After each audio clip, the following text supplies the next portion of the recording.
तो मैं बचपन से ही स्पेस और स्पेस से जुड़ी हुई चीज़ों से बहुत ज़्यादा इंटरेस्टेड रहा हूँ। उनके अंदर मेरा इंटरेस्ट बहुत ज़्यादा रहा है। मैं बचपन से ही इन चीज़ों के बारे में जानता रहा हूँ, कुछ रिसर्च करता रहा हूँ, या तो कभी कुछ बुक्स पढ़ रहा हूँ, या तो कोई यूट्यूब वीडियो देख रहा हूँ, या तो सिर्फ अपनी थिंकिंग से ही इस यूनिवर्स के बारे में सोच रहा हूँ, जिसका बहुत बड़ा क्रेडिट जाता है वो साइंस चैनल्स को जो टीवी में आया करते थे। It really grew my curiosity into space and everything, and I was very curious about space and everything. और बचपन में मेरा एक परसेप्शन था कि in my lifetime I will know I will get to know everything about this universe. अब बच्चा था मैं उस समय, तो ऑब्वियसली ऐसी थिंकिंग आना बहुत ज़्यादा लाजमी है। बट विद टाइम जैसे मैं ग्रो अप होते गया हूँ, आई हैव रियलाइज्ड कि we know very little about our space and universe, and maybe even ये ह्यूमन सिविलाइजेशन भी ख़त्म हो जाए, तब तक we will never get to know about our universe. अब मैं ऐसा क्यों बोल रहा हूँ? देखो, I don't underestimate the minds of humans.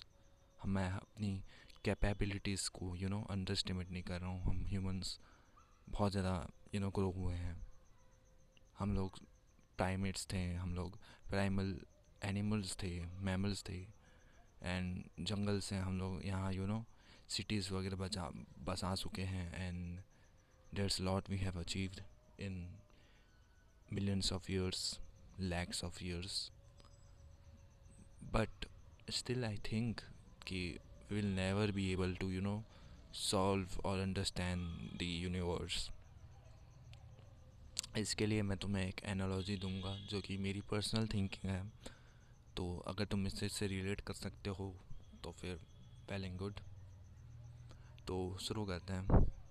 तो बचपन में आई हैड अ थॉट कि जब मैंने बिग बैंग के बारे में सुना था, and there is a question which lingers around कि what is outside the universe, which what is outside our observable universe।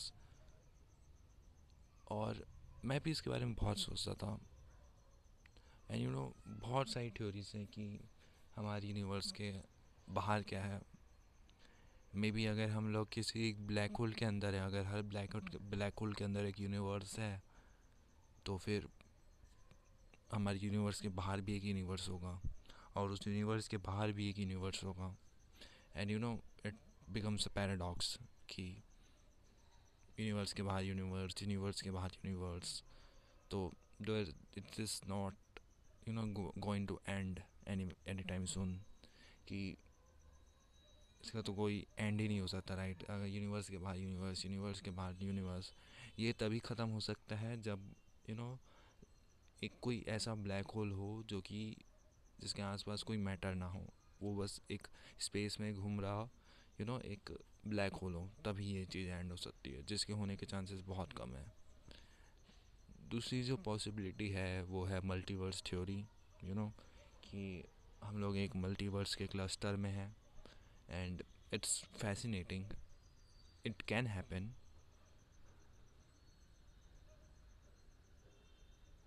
वो भी लाइट अचानक से चालू हुई। आई वाज लाइक कि कौन आया है, डैम। तो हम लोग कहाँ थे? हम लोग बोल रहे थे कि यूनिवर्स के बाहर क्या है। अब मेरी थिंकिंग यहाँ पर ये आती है कि सपोज़ कि एक रूम है, ठीक है? वो रूम के बाहर कुछ नहीं है, एक रूम है जिसके अंदर कुछ भी मैटर है, जो कि जिसको हम लोग यूनिवर्स मान लेते हैं, और वो बॉक्स के बाहर में एक खाली सा स्पेस है, बाहर में कुछ भी नहीं है। तुम जितना दूर चाहो तुम उतने दूर जा सकते हो, राइट? लेकिन वो जो स्पेस है उसको हम लोग नथिंग बोल सकते हैं, राइट? कि वहाँ पास कुछ भी नहीं है, बट वो नथिंगनेस भी कुछ ना कुछ होनी चाहिए, right? Nothingness should also exist in some way or another, क्योंकि किसी चीज़ को होने के लिए भी, किसी चीज़ को नहीं होने के लिए भी किसी चीज़ का होना ज़रूरी है। और यही पास हमारी थिंकिंग आके रुक जाती है, क्योंकि ये मैं बचपन में सोचता था। क्योंकि देखो, हम लोग बचपन से ही ना सोचते हुए आए हैं कि हमारी कंडीशनिंग ऐसी हुई है कि जो अर्थ में जैसे हम लोग रह सकते हैं वैसी हमारी कंडीशनिंग हुई है। तो ऑब्वियसली हम लोग सोचेंगे भी वैसे, कि जैसे हम लोग सोचने के लिए प्रोग्राम्ड है। हम लोग की एक सोचने की कैपेबिलिटी है, हम लोग जितना चाहें उसको सरपास नहीं कर सकते। No matter how hard we try to think, we will never able to be surpass this, because even when we say कि यूनिवर्स के बाहर कुछ नहीं है, यूनिवर्स इज एवरीथिंग, यूनिवर्स का कोई एंड नहीं है, तो एंड भी यूनिवर्स का एंड नहीं है, ये बोलने से और भी बहुत ज़्यादा क्वेश्चंस आ जाते हैं कि यूनिवर्स एग्जिस्ट कहाँ करता है फिर, what is this space, why this space even exist. अब वैसे इसके लिए भी बहुत सारे थ्योरीज हैं, हाइपोथेसिस हैं। क्वांटम थ्योरी के आने के बाद बहुत सारी चीज़ें चेंज हो गई हैं, स्ट्रिंग थ्योरी के आने के बाद बहुत सारी चीज़ें चेंज हो गई हैं।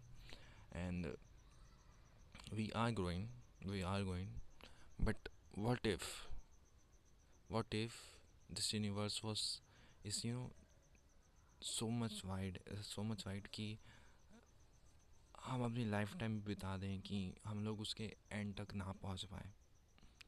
You are getting what I am saying? It's so much fascinating. पता नहीं मैं जो बोलना चाह रहा हूँ वो मैं ठीक से कन्वे भी कर पा रहा हूँ कि नहीं कर पा रहा हूँ, बट आई होप कि तुम समझ रहे हो कि हमारी कैपेबिलिटी में, हमारे सोचने की कैपेबिलिटी में यू नो बहुत ज़्यादा डिफरेंस है। कि जैसे यूनिवर्स वर्क करता है वो शायद अलग तरीके से वर्क करता हो, पर हमारी सोचने की कैपेबिलिटी बहुत ज़्यादा लिमिटेड है। क्योंकि हम ह्यूमंस हैं और ह्यूमंस एक प्लेनेट पे ही पैदा हुए हैं, वो अदर चीज़ों को ऑब्जर्व कर सकते हैं बट वो उसमें अपना ही लॉजिक ढूंढेंगे, which may be is not the ideal thing to do to understand the universe. इसलिए इसलिए ये जो गॉड जो रिलेटेड क्वेश्चंस होते हैं उनको हम लोग आंसर नहीं कर पाते, एग्जिस्टेंस से रिलेटेड जो क्वेश्चन है उसको हम लोग आंसर नहीं कर पाते। तो आई होप कि आज की वीडियो तुम्हें थोड़ी बहुत भी ठीक ठाक लगी हो। आई नो मैं बोलते बोलते ही मुझे पता चल रहा है कि I am not able to convey my message properly, तो इसलिए आज का वीडियो बहुत ज़्यादा शॉर्ट रखते हैं। बट तुम भी बताना कि तुम यूनिवर्स के एंड के बारे में, यूनिवर्स ख़त्म के बारे में नहीं, यूनिवर्स के छोर के बारे में क्या सोचते हो, कि यूनिवर्स के बाहर क्या है, यूनिवर्स का क्या कोई एंड है कि नहीं है, यूनिवर्स क्या है बेसिकली, तुम इसके बारे में क्या सोचते हो। मैं इसके बारे में ये सोचता हूँ कि यू नो